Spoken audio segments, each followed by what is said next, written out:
Daniel Reeves had survived 3 years aboard the Meridian Dawn without incident.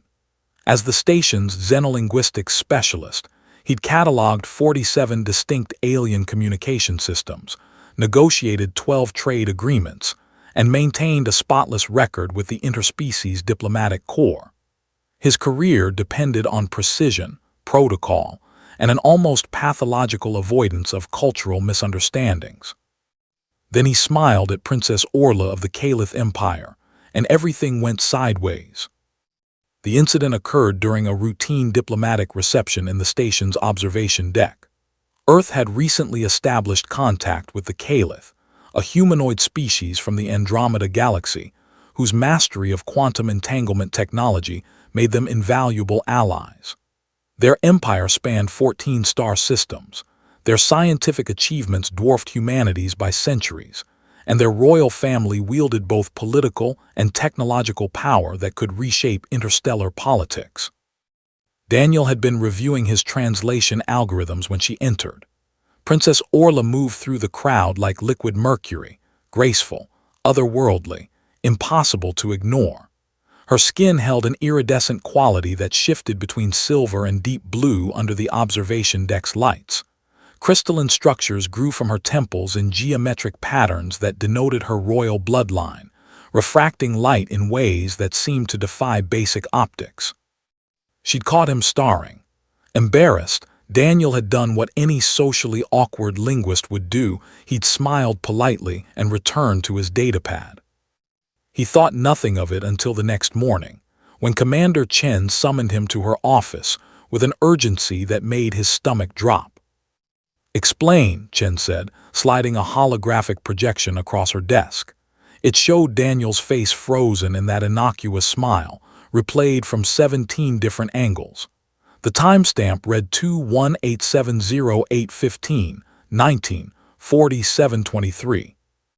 "I smiled," Daniel ventured. "You initiated a Caliph bonding gesture." Chen's expression suggested she was contemplating whether to transfer him to a mining outpost on Titan or simply jettison him out an airlock. According to their customs, when a male displays the Kreshel, a specific facial expression involving exposed teeth and direct eye contact, to an unbonded female of the royal caste, he's declaring romantic intention. The blood drained from Daniel's face. That was just a smile, a normal human smile. The Caliph don't differentiate between human emotional expressions and their mating rituals. Their facial musculature evolved differently. What you did was biologically impossible for them, which makes it exotic and apparently irresistible. Chen pulled up another file. Princess Orla has already filed formal documentation with the Caliph High Council. You're listed as her shakar, her intended mate. Can't we just explain it was a mistake? We tried. Their culture doesn't recognize the concept of accidental romantic gestures. Intent, they believe, operates on a quantum level. The fact that you looked at her while making that expression means your subconscious particles were already entangled with hers. Chen rubbed her temples. Their entire understanding of romance is based on quantum mechanics. They believe compatible partners exist in superposition until observed, at which point the relationship collapses into certainty. Daniel struggled for words. That's not how quantum mechanics works. Tell that to the species that invented transgalactic communication. Chen's datapad chimed. She's requested a meeting with you, alone, in 1 hour. Princess Orla had commandeered one of the station's smaller conference rooms and transformed it into something resembling a Caliph meditation chamber. Crystalline structures grew from floor to ceiling, pulsing with bioluminescent light. The air hummed with a frequency that Daniel's inner ear registered as music, though he couldn't identify any actual sound. She stood at the center, her attention focused on a holographic display showing complex equations that looked like someone had weaponized calculus. "Daniel Reeves," she said without turning. Her voice carried harmonics that human vocal cords couldn't produce. "The station's translation matrix indicates you wish to speak with me." "Princess Orla," Daniel began carefully, I believe there's been a misunderstanding. You wish to discuss the parameters of our bonding. She finally faced him, and Daniel understood why human poets had spent millennia describing alien beauty. Her eyes held depths that seemed to extend past three-dimensional space. I have prepared documentation of Caliph marriage customs and the quantum resonance patterns we'll need to establish. That's the thing, Daniel said. I didn't intend to initiate any bonding. What you interpreted as a mating gesture was actually a standard human greeting. We smile at people all the time, friends, strangers, people we have zero romantic interest in.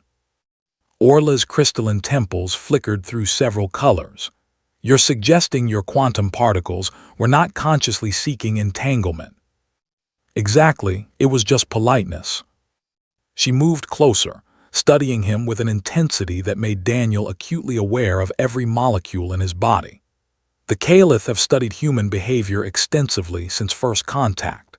We understand your species relies heavily on verbal communication and assigns meaning to facial expressions. However, we've also documented that humans are largely unconscious of their own quantum signatures. Our what now? Every particle in your body exists in quantum entanglement with particles throughout the universe.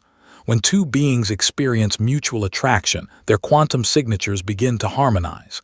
This is not metaphor, Daniel Reeves. This is measurable, repeatable science. She gestured to her holographic display, which now showed two interweaving wave patterns. These are our quantum signatures, recorded the moment you performed the crescent. Daniel stared at the patterns. They moved in synchronization that looked less like random chance and more like choreographed dance. That could be coincidence. Over 17,000 data points, with a correlation coefficient of 0.97, Orla's expression, which Daniel was learning to read despite the alien features, suggested amusement. You are a scientist, Daniel Reeves. What does your human statistical analysis say about these numbers? He wanted to argue, to find some flaw in her methodology, but the data was undeniable. Whatever had happened when he smiled, something had occurred on a quantum level that the Caliph could measure, and the human scientific community couldn't yet detect. So what happens now? Daniel asked. That depends on what you want. Orla's voice softened. Caliph custom dictates that I can formally claim you as Shakar. Our particles have already begun entanglement. This will continue whether we act on it or not. But I will not force a bond you do not desire. Wait, you're saying I have a choice? Of course, she looked genuinely confused. Why would you not? Because you're a princess of an empire that could turn Earth into cosmic dust. Because diplomatic incidents start wars. Because you assume I value political power over quantum compatibility. Orla's temples flashed through a rapid spectrum.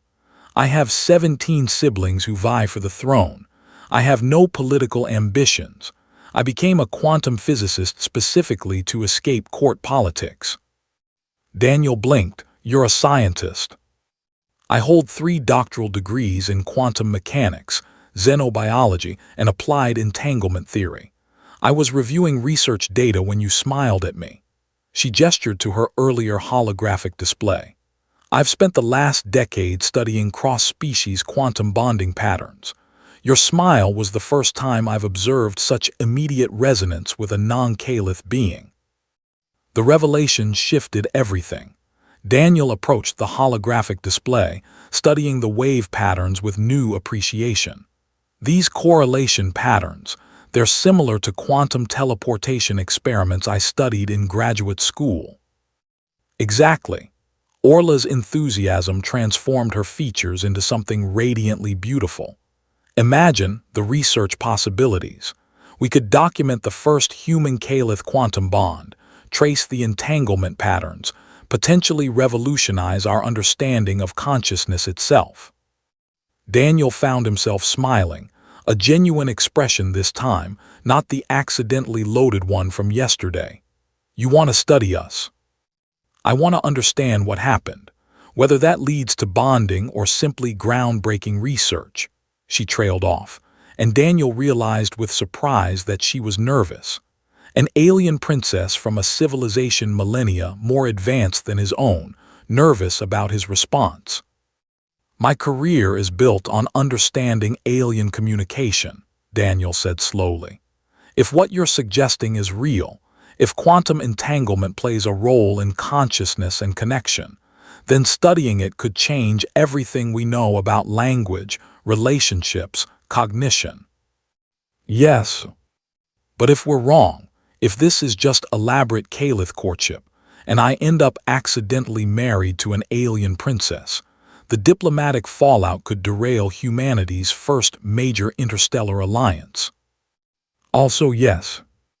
Daniel looked at the wave patterns again, at the impossible synchronization that defied random chance.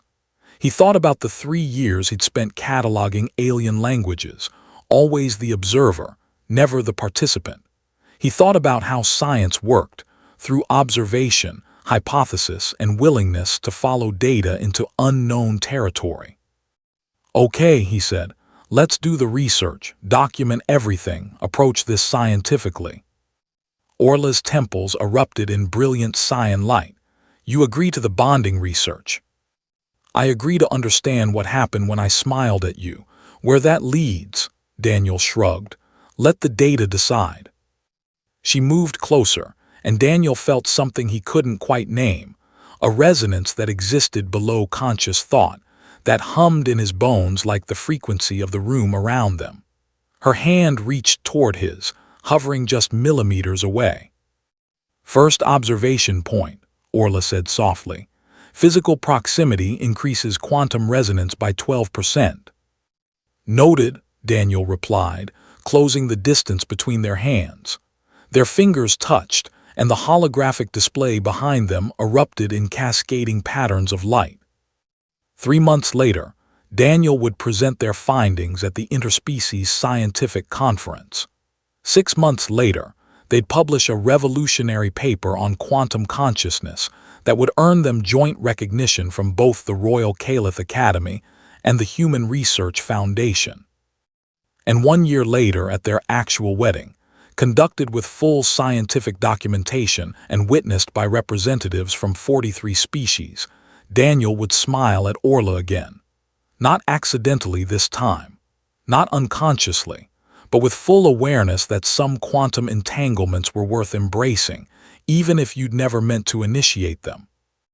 The universe, he'd learned, had a sense of humor, and sometimes the best discoveries came from the most unexpected interactions, even if they started with nothing more than a smile.